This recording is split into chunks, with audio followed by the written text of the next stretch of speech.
నోట్లోంచి bad smell రాకూడదని mouth fresheners ఇంకా మౌత్ పర్ఫ్యూమ్స్ ఎక్కువగా వాడేస్తున్నారా? అయితే ఈ వీడియో మీకోసమే. నేను doctor Madhuri from mouth care solutions dental clinic నుంచి.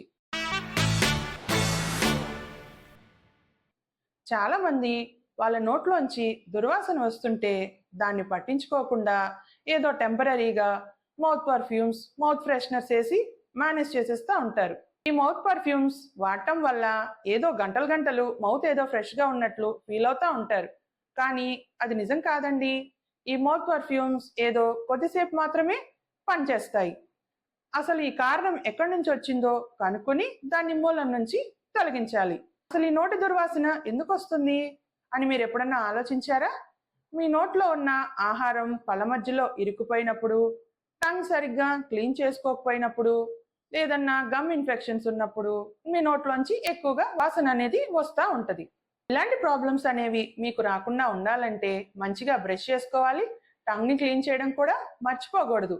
ఏడాదికి ఒకసారి డెంటిస్ట్ని కలిసి స్కేలింగ్ అనే ప్రొసీజర్ చేయించుకోవాలి.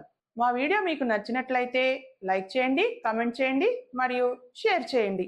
ఇంకా ఓరల్ ఫ్రెష్నెస్కి సంబంధించిన విషయాలు ఎక్కువగా తెలుసుకోవాలంటే మన మౌత్ కేర్ సొల్యూషన్స్ ఛానల్ని ఫాలో అవ్వండి. మీ నవ్వు కాకుండా మీ మాటలు మంచి వాసన రావాలి. Thank you.